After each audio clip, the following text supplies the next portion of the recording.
হাদী ভাইয়ের প্রতি যদি ন্যূনতম আপনাদের শ্রদ্ধাবোধ থাকে, অথবা প্রধান উপদেষ্টা তিনি জানাজার নামাজে যে বক্তব্য দিয়েছেন, হাদী কখনো মরে না, হাদী জীবিত থাকে, কিন্তু দুঃখজনক তিনি বিচারের কথাটা বলেন নাই। কেন বলেন নাই, এটা ওনাকে ভবিষ্যতে স্পষ্ট করতে হবে। পাশাপাশি কোন এস্টাবলিশমেন্টের কারণে অথবা কোন ডিপ স্টেটের কারণে আপনারা এই বিচার কার্যকে প্রলম্বিত করছেন, এখনো পর্যন্ত দৃশ্যমান কোনো অগ্রগতি করতে পারেন নাই। সে জবাবগুলো আপনাদেরকে অবশ্যই জাতির কাছে দিতে হবে। হাদী ভাইয়ের বিষয়ে আপনারা সকলে অবগত আছেন যে তিনি সবসময় শাহাদাতের মৃত্যু কামনা করেছেন, এবং ওনার রিসেন্ট টাইমের অনেকগুলো বক্তব্যে তিনি এই কথাগুলো বলেছেন যে উনি শাহাদাতের মৃত্যু কামনা করেন। এবং মানুষ বেশি দিন বেঁচে থাকার মধ্যে কোনো কল্যাণ নেই, কিন্তু অল্প সময় বেঁচে থেকে সমাজে, রাষ্ট্রে, পৃথিবীতে যে একটি ইম্প্যাক্ট তৈরি করা যায়, সেটা আমরা শহীদ ওসমান বিন হাদী ভাইয়ের জীবনী থেকে দেখেছি। এত অল্প সময়ে তিনি এত চমৎকারভাবে বাংলাদেশের প্রত্যেকটা ইস্যুকে এত চমৎকারভাবে অ্যাড্রেস করেছেন। এটা সমাধান কি হতে পারে সেই স্বপ্নগুলো দেখিয়েছেন।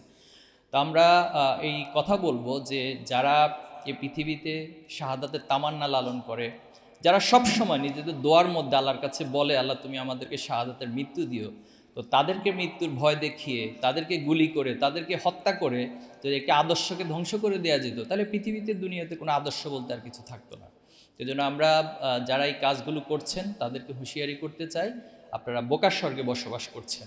আপনারা হয়তো হাদী ভাইকে হত্যা করেছেন, কিন্তু এই জমিন থেকে যে হাজার হাজার লক্ষ লক্ষ হাদী তৈরি হওয়ার জন্য প্রস্তুত হয়ে আছে, তাদেরকে আপনারা হত্যা করতে পারবেন না। হাদী ভাইয়ের আদর্শকে কখনো আপনারা হত্যা করতে পারবেন না। এবং আমরা কথা দিচ্ছি, হাদী ভাইয়ের রক্তের প্রতি আমাদের দায় রয়েছে। এই দায় থেকে ইসলামী ছাত্র শিবির সহ বাংলাদেশের এই নতুন প্রজন্ম, যারা বাংলাদেশকে সত্যিকার অর্থে বিশ্বের বুকে মাথা উঁচু করে দাঁড় করাতে চায় এবং আধিপত্যবাদের সকল নতজানু নীতির কাছে যারা কখনো মাথা নত করবে না, আমরা সেই প্রজন্ম তৈরি হয়েছে এবং সেই ইনসাফ বাংলাদেশে প্রতিষ্ঠিত হবে ইনশাআল্লাহ।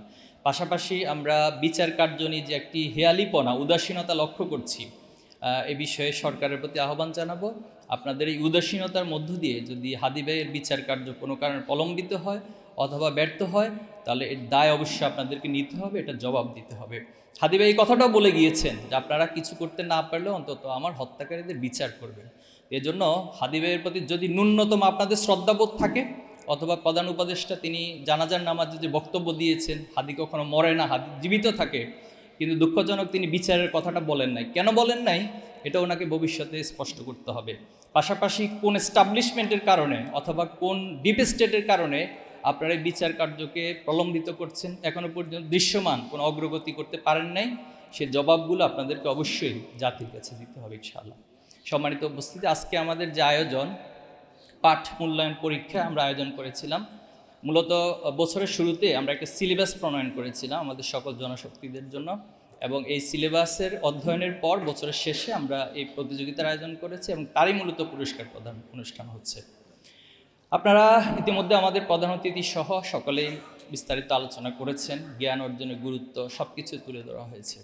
আমি জাস্ট কয়েকটা পয়েন্ট বলতে চাই। নাম্বার 1 হচ্ছে, ইসলাম জ্ঞান অর্জনকে এত বেশি প্রমোট করেছে। আমরা যদি হিস্ট্রিক্যালি পৃথিবীর ইতিহাসের দিকে তাকাই, যখন আদম আলাইসাল্লামকে সৃষ্টি করা হয়েছিল, তখন আল্লাহ তাআলা আদম আলাইসাল্লামকে সকল কিছু নাম শিখিয়ে দিয়েছিলেন, এবং নাম শিখানোর পর ফেরেশতাদের সাথে জ্ঞানের একটা প্রতিযোগিতায় অবতীর্ণ করলেন, এবং সেখানে আদম আলাইসাল্লাম বিজয় হয়েছিলেন। এই বিজয়ের মধ্য দিয়ে বনি আদমকে আল্লাহ তাআলা পৃথিবীবাসীর কাছে সম্মানিত করেছেন, এবং আশরাফুল মাখলুকাত হিসেবে, সবচেয়ে সেরা প্রাণী হিসেবে একটাই কারণ ছিল, মূলত জ্ঞানের প্রতিযোগিতায় আল্লাহ তাআলা বনি আদমকে সম্মানিত করেছেন, পুরস্কৃত করেছেন এবং অগ্রগামী করেছেন। এবং ইসলাম শুধু জ্ঞানকে সাধারণভাবে মোটিভেশন দেয় নাই, বরং ইসলাম এটাকে আবশ্যিকভাবে উপস্থাপন করেছেন। আপনারা জানেন যে আল্লাহ সাল্লাল্লাহু আলাইহি ওয়াসাল্লাম হাদিসে বলেছেন, তলাবুল ইলমি ফারিদাতুন আলা কুল্লি মুসলিম ওয়াল মুসলিমা, প্রত্যেক নর এবং নারীর উপর জ্ঞান অর্জন করাকে ফরজিয়াত বা আবশ্যিকভাবে ইসলাম উপস্থাপন করেছেন। এটা শুধুমাত্র অপশনাল কোনো বিষয় না, অথবা মোটিভেশনের কোনো বিষয় না।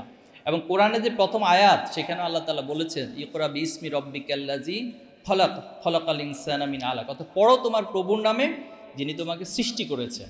তাহলে আমার যিনি সৃষ্টি করেছেন, সেই সৃষ্টির দায় থেকে আল্লাহ তাআলাই আমাকে নির্দেশনা দিচ্ছেন, তুমি পড়ো। এবং মানুষের যে সম্মান অথবা সমাজে কারা সম্মানিত হবে, সেক্ষেত্রেও আল্লাহ তাআলা এই বিষয়টা বলেছেন, কুল হাল ইয়াস্তাবিল্লাযিনা ইয়ালামুনা ওয়াল্লাযিনা লা ইয়ালামুন, আল্লাহর কাছে তারাই হচ্ছে সম্মানিত যারা বেশি জানেন। তো এক্ষেত্রে আমরা এই যে জানার পরিধির বিষয়গুলো যদি দেখি, ইসলাম একসময় পৃথিবীতে নেতৃত্ব দিয়েছিল।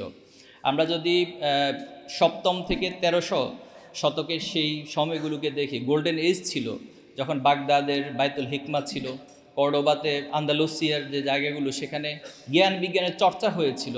এবং প্রত্যেকটা জায়গায় জ্ঞান বিজ্ঞানের যত শাখা প্রশাখা রয়েছে, সবচেয়ে উৎকৃষ্ট সময় সে সময় পার করেছিল। এবং এই উৎকৃষ্টতার কারণে পুরো পৃথিবীতে মুসলমানের নেতৃত্ব দিয়েছিল এবং পৃথিবীতে শান্তির, ন্যায় এবং ইনসাফ প্রতিষ্ঠা করতে পেরেছিল।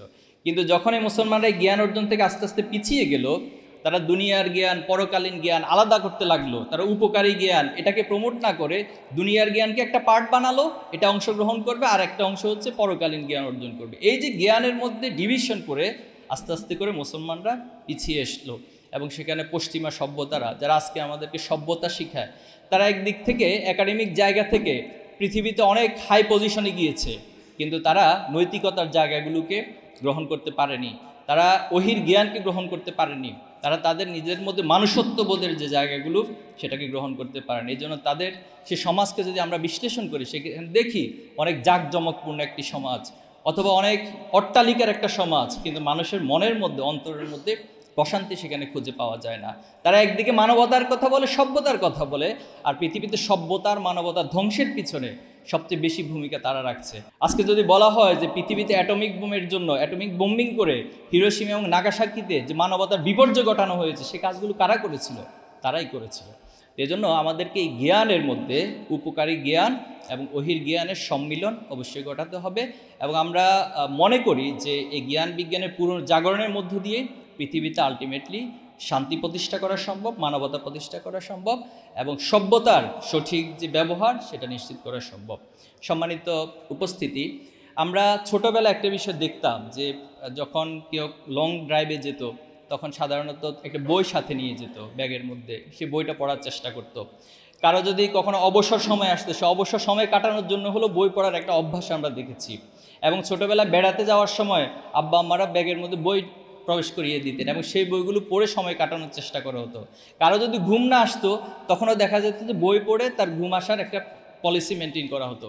কিন্তু এখন এমন একটা যুগে আমরা চলে এসেছি, তথ্য প্রযুক্তির এই যুগে, এআই এর যুগে, এরপর হচ্ছে আমরা ডিভাইসের সাথে আমাদের টোটাল লাইফটা এত বেশি ওরিয়েন্টেড হয়ে গিয়েছে, আমরা এখন বই পড়ার প্রবণতাটা অনেক কমে গিয়েছে। অনেক এটা তথ্য উপাত্ত রয়েছে যে বই পড়ার প্রবণতা দিন দিন কীভাবে করে কমে যাচ্ছে।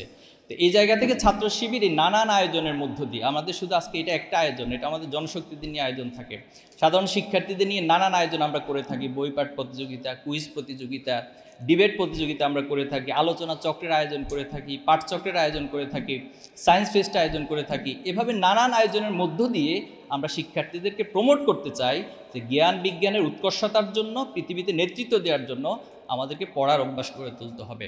এবং একটা তথ্য আপনাদের সাথে আমরা শেয়ার করছি যে ছাত্র শিবির 2026 সাল থেকে 2045 সাল পর্যন্ত এই 20 বছর ব্যাপী একটি রিডিং মুভমেন্টের উদ্যোগ আমরা গ্রহণ করেছি। আমরা পৃথিবীর অন্যান্য দেশগুলো যে মডেলগুলো তারা ফলো করে, বিশেষ করে অনেক কান্ট্রিতে আছে যে তারা রিডিং আওয়ার নামে একটা আওয়ার কাজ করে, যে কোনো প্রতিষ্ঠানে একটা ঘন্টা থাকে, এই ঘন্টা সবাইকে পড়তে হয়। এরপর ফ্যামিলি রিডিং টাইম নামে একটা টাইম তারা মেনটেন করে থাকে। এভাবে করে ফ্যামিলি থেকে ব্যক্তিগত উদ্যোগে, সোশ্যাল উদ্যোগ এবং রাষ্ট্রীয় বিভিন্ন নানান উদ্যোগের মধ্য দিয়ে পৃথিবীতে যারা উন্নত দেশগুলো রয়েছে তারা এই মডেলগুলো ফলো করে। তো ছাত্র শিবিরও আমরা এই রিডিং মুভমেন্টের মধ্য দিয়ে একটা উদ্দেশ্য বাস্তবায়ন করতে চাই যে আমাদের অন্যান্য কাজগুলো যেমন একটা অভ্যাসে পরিণত হয়, আমাদের দৈনন্দিন কাজগুলো, বই পড়াটাও সামষ্টিকভাবে পুরো প্রজন্মের মাঝে একটা অভ্যাসে পরিণত হবে।